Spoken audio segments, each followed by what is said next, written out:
Hello, good evening, and welcome to this month's edition of the MindSmith Live, which we talk about a particular topic every month. And this month, I'm going to talk about this incredibly important topic which affects all of us, women's mental health, right? Now, mental health is something that we always need to be mindful of, and it impacts our well being, our ability to lead a happy, fulfilling life.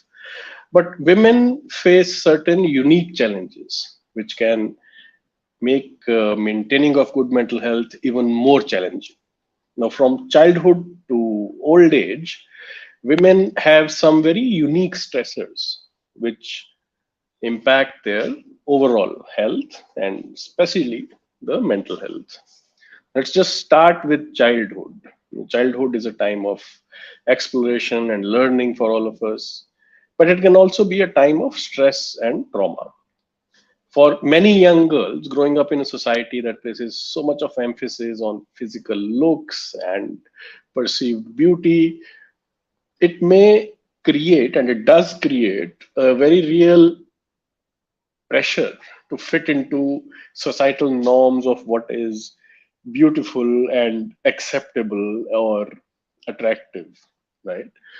Uh, this definitely affects women's self esteem and self worth much more than it does for men. Additionally, young girls will experience bullying, peer pressure, family conflict, and all of this can impact their quality of life and mental health. Now, childhood um, is a very crucial time, as we always know, in terms of mental health.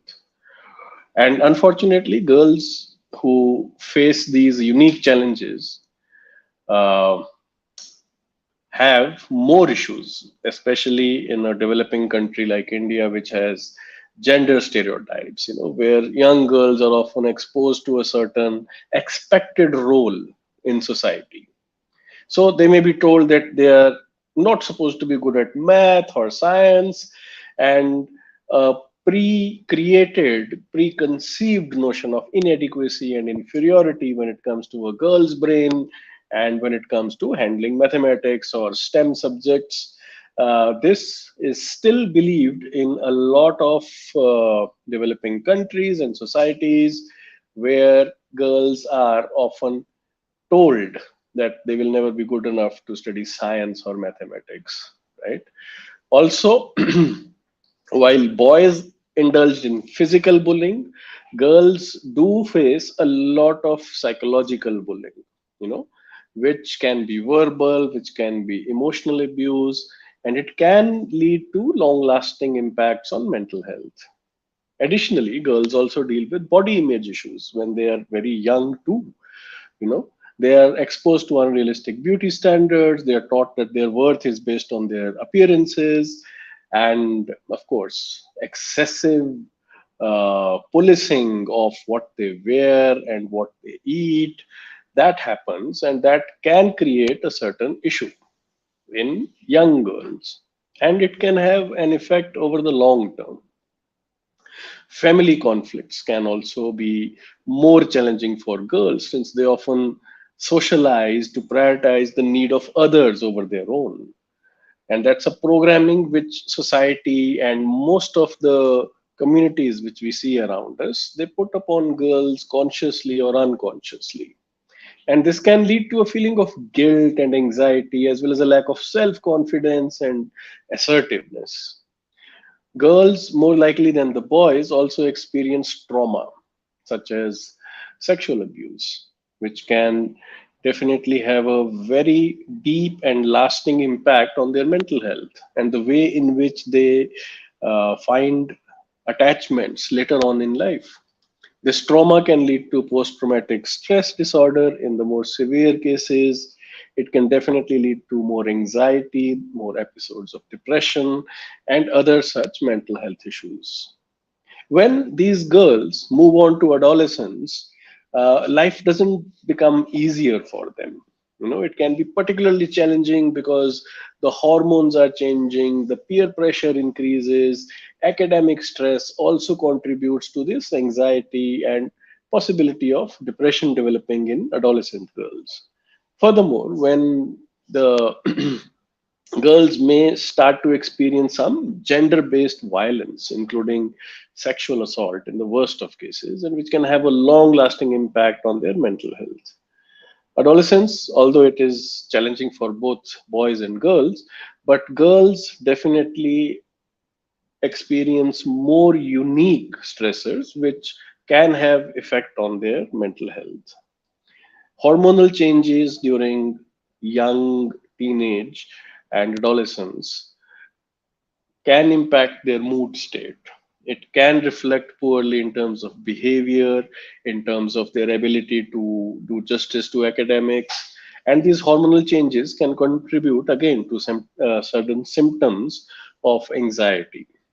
Body image issues now become more magnified in adolescent girls, and they are often highly aware of their appearances and the pressure again to conform to certain unrealistic Barbie doll beauty standards, which cannot be had in real life.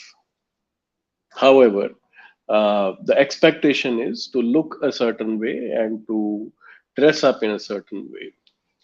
And this need to fit in with societal standards can increase and create a certain stressful situation for young girls.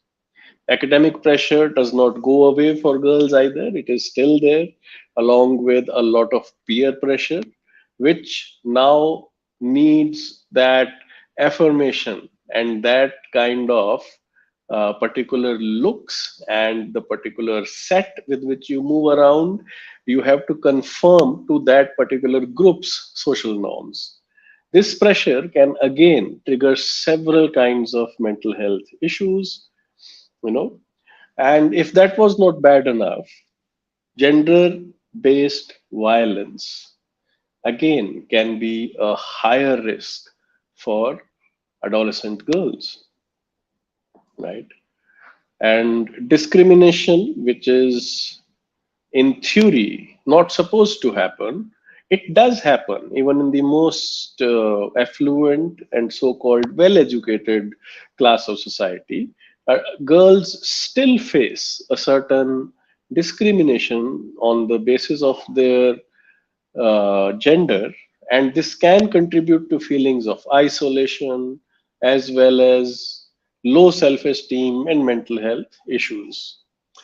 As we go into adulthood, the challenges faced by women continue to increase. Career challenges, relationship issues, and financial stress. These are now a part of the woman's life, you know, and they are more likely to experience again discrimination based lesser pay and lesser compensation for equal work. Also harassment at workplace, which can lead to feelings of again frustration, anger, and danger. Adulthood can also be complex with challenging time for many individuals, and women uniquely face these challenges to their mental health. Firstly, to maintain the work life balance. And what we have seen is that the progressive society, while it does create the opportunity for women to work outside the house, it does not decrease their duties towards household tasks. So women end up juggling more roles than the men, including those of workers, caregivers, and partners. And this kind of a challenge can always be difficult and is not easy on mental health. Gender inequality, which is unfortunately again there in most workplaces, also creates uh, increased stressors in terms of lower wages, limited opportunities for advancement, and then gender based discrimination in general. They can cause feelings of frustration, anger, and sometimes depression. Reproductive health issues, which women experience, including infertility, including menopause towards the end of their, uh, towards the middle of 40s to early 50s, and pregnancy complications, including taking caregiving role of the family members. So we do see that all children, parents, and other loved ones, it is expected that the women perform the caregiving duties, which can further increase the total amount of stress on women as they function in society. Trauma is and can happen in so many forms, including sexual assault, intimate partner violence, and other forms of violence. These traumatic experiences have long lasting impacts, and they can even trigger off certain physical issues like PTSD, like ovarian cystic diseases, as well as psychological problems like anxiety and depression. In later life, women may face additional challenges which impact health issues, which come because of caregiving responsibilities and financial insecurity.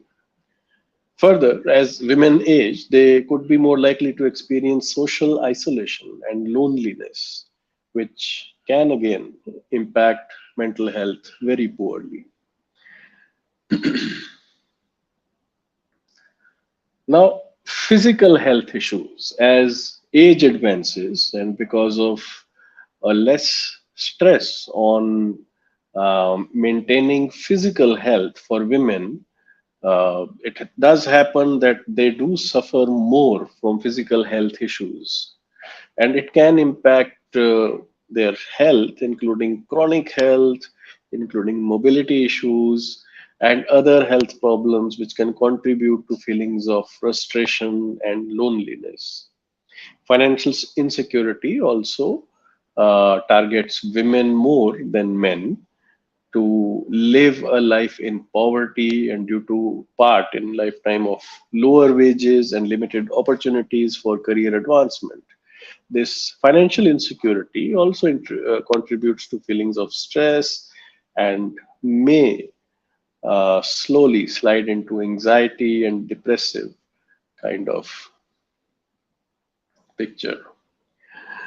Again, even when the woman herself is in need of care receiving, the expectation of caregiving still does not leave her. Even older women may serve as caregivers for their partners or other family members, which can be challenging and can lead to feelings of stress, burnout, and depression. Also, older women may have to contend with bereavement, since biologically the female sex tends to be the stronger one and can therefore expect longer life expectancy, it also means that they may have to live that longer life alone towards the golden years of their life, when their spouse or life partner may suddenly one day no longer be there to continue in the life journey. And it does transcend into a lower societal standing for the woman as a widow many a times, and less access to good health care, nutritious food, and other things which are required, including physical care at times in old age. Ageism and sexism, again, older women feel the brunt of both of these types of stereotypes, which reduce their social and economic participation. And these stresses can contribute again to feelings of a lot of frustration, isolation, loneliness, and may devolve into clinically evident axis 1 disorders. Now, it's important to note, of course, that not all women will face similar kind of life challenges at different stages of their life. We can, of course, work to create more supportive environments and ensure that women have access to the resources and the supports they need to maintain a good mental health. How can we support women's mental health at all stages of life? Preventing mental health disorders amongst women will require a multifaceted approach that addresses the unique challenges which women face at different stages of life. Now, I would want to share certain strategies which can be implemented at various stages to better take care of mental health issues amongst women in childhood. For example, providing a safe, nurturing, and supportive environment for children is essential for preventing any mental health disorders. This can include access to quality education, good health care, and opportunities for social and emotional development. In adolescence, promoting positive body image and self esteem in girls can help prevent mental health disorders from developing in adolescents. And this definitely should include education about healthy relationship, about positive communication, and the importance of seeking help when required. In adulthood, creating a supportive work environment goes miles in ensuring that women feel loved, appreciated, and as equal partners in any work role. So, prioritizing work life balance, gender equality, and mental health awareness is one of the best ways of preventing mental health disorders from developing in women during adulthood. Also, access to affordable healthcare, mental health services, and support groups can also be very useful.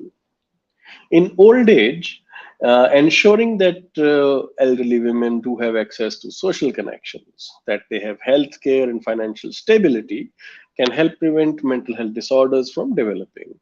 This can include providing support for caregivers, access to transportation, and opportunities for social engagement. In general, promoting healthy lifestyle such as regular exercise, healthy eating, and good stress management can help prevent mental health disorders from developing at any stage in life. Now, here are five key takeaways which I would want you to leave with here today. And we would need to encourage women to seek help early whenever they are struggling with some issue and feel the need to talk about it. Secondly, we also need to ensure that women feel comfortable when they seek this help and support which they need. We also need to reduce the stigma around mental health and make sure that women know that it's okay to ask for help and they will receive the help, that confidence needs to be inspired. Fourthly, we also need to create more supportive environments for women in workplace and in the community.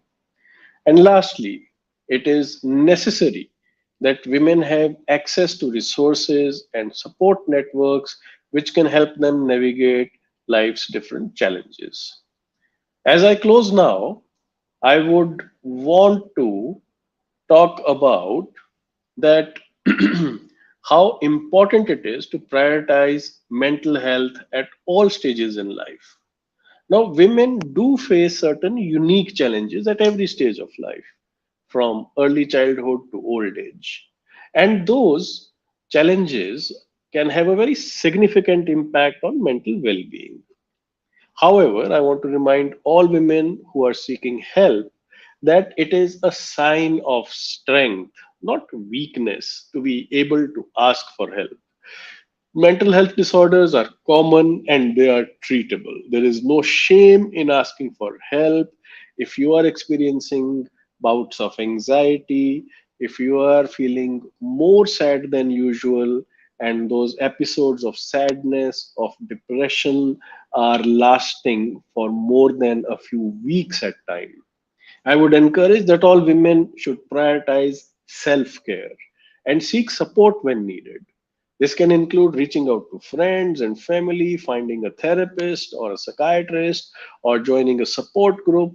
Remember that you are not alone, and there are definitely, in this time and age, lots of resources available to you to help you maintain good mental health. And I would want to express my empathy and sincere support to all the women who might be struggling with mental health challenges. I understand that it's not easy, and what you are doing takes a lot of courage, and at times it can be very difficult.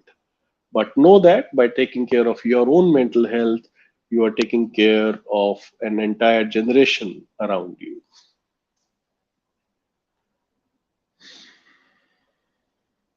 That will be the end of today's talk on women's mental health. Thank you a lot for joining us for today's session, and we'll see you again at the same time next month. Thank you.